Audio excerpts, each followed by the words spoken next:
जिस वाकया पे जी मोहम्मद साहब। थैंक यू चेयरमैन साहब, आज जिस वाकया पे बहस हो रही है मोटरवे पे जो वाकया हुआ है, इस किस्म के और भी कई वाकयात होते आए रोज में देख रहा हूँ, होते रहे। लेकिन अफसोस की इस हाउस में बैठे हुए अल्लाह पाक के 99 नाम इस मुकद्दस नामों के नीचे हम बैठे हुए, पूरी कौम के मुहाफ़िज़ बन के यहाँ पे बैठे हुए, हमने कौन सा किरदार अदा किया इसमें। और हमारे तो 2 साल हो गए जनाब चेयरमैन साहब, इसमें पहले से ही कानून साजी ऐसी करनी चाहिए थी कि आइंदा कोई इस किस्म की जुर्रत न करते। आज मोटरवे भी खातून अगर यहाँ पे इस हाउस में बैठी है, अगर वो किसी के घर में बर्तन धो रही है, अगर वो कैद में काम करती है, इस्लाम ने उसको बहुत बड़ा मकाम दिया है, उसके बहुत बड़े हकूक हैं जनाबी चेयरमैन साहब। लेकिन ये जो वाकया हुआ है, इलेक्शन में हम अपने लिए, अपने जात के लिए जब हमारे इलेक्शन होते हैं, 100 साल की बूढ़िया को भी, उस बूढ़ी अम्मा को भी हम खींच के ले आते हैं पोलिंग स्टेशन तक, उस बूढ़े बुजुर्ग को भी हम यहाँ पे पहुंचा देते हैं। लेकिन जब उनकी हकूक की बात आ जाती है, फिर यहाँ पे न कानून साजी होती है और न उसको इम्प्लीमेंट करने वाले होते हैं। इसके साथ जनाब स्पीकर, ये जनाब चेयरमैन साहब, मैं इस हाउस की तवज्जो एक अहम मसले की तरफ मबजूल कराना चाहता हूँ। जनाब चेयरमैन साहब, 2005 में मानसेरा में जो क़यामत खेज जलजला आया, जो 2005 में जो जलजला है जनाब चेयरमैन साहब, उसमें 17,000 जनाजे मानसेरा से उठाए गए, 14,500 जनाजे सिर्फ बालाकोट से उठाए गए थे।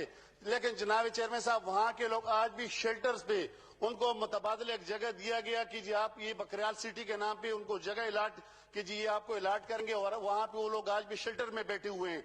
जनाबी चेयरमैन साहब, उसके लिए 2005 का उसके भी हुकूमत के काफी पैसे भी लग चुके थे, लेकिन आज तक उस पर कोई काम न हो सका। लोग शेल्टर पे बड़ी अजियत से अपनी जिंदगी गुजार रहे हैं। जनाबी चेयरमैन साहब, फिर सुप्रीम कोर्ट का चीफ जस्टिस 2 ऑनरेबल जजेस को लेके वहां पे गया, केरल सिटी के वहां पे मुआयना किया, वहां पे विजिट किया, और फिर यहाँ पे कोर्ट में उसने चीफ सेक्रेटरी केपी को, सेक्रेटरी फाइनेंस को, सेक्रेटरी इकोनॉमिक अफेयर डिवीजन को, कमिश्नर हजारा डीसी मनसेरा को बुलाया कि जी एक महीने के अंदर अंदर आप 1 अरब रुपए रिलीज कर दें और 2.5 साल के अंदर ये पूरा इंफ्रास्ट्रक्चर मनसेरा का मुकम्मल कर दें।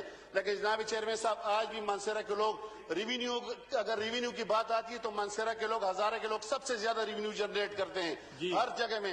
लेकिन जनाब चेयरमैन साहब, इस वक्त बहुत बड़ी ज्यादती जो कि कंटेम्प्ट ऑफ कोर्ट भी उन्होंने की है। ऑनरेबल चीफ जस्टिस ने वहां पे कहा था कि मैं कहता हूं कि उस जो वहां पे सेक्रेटरी फाइनेंस था, जो सेक्रेटरी इकोनॉमिक अफेयर डिवीजन था, जो चीफ सेक्रेटरी, उनको वो कंटेम्प्ट ऑफ कोर्ट भी उन्होंने किया, उनको बुलाया जाए कि उन्होंने क्यों वो पैसे रिलीज नहीं किए। वहां का इंफ्रास्ट्रक्चर अभी तक इसी तरह पड़ा हुआ है। नाबी चेयरमैन साहब, फिर $3 अरब मानसेरा में बैरूनी इमदाद आया, वो $3 अरब कहाँ पे चले गए, उसकी इंक्वायरी होनी चाहिए। मैं हैरान हूं कि नेब वाले कहाँ पे हैं, नेब वाले जाके उनकी इंक्वायरी करो। उससे यहाँ पे मेरे भाई ऑनरेबल मिनिस्टर साहब बैठे हुए हैं, पार्लिमानी अफेयर के अली अहमद खान साहब, इनसे भी मेरा मुतालबा है कि ये इसके लिए कमेटी बनाए और फिर इस $3 अरब की इंक्वायरी की जाए और फौरी तौर पर वहां के लोगों को अलाटमेंट की जाए। जो प्लाट्स हैं वहां पे जगह उन्होंने अलग की हुई है, बहुत बड़ी जगह है, और उस जगह की अलाटमेंट हो जाए और फौरी तौर पे वहां पे इंफ्रास्ट्रक्चर जो अधूरा है।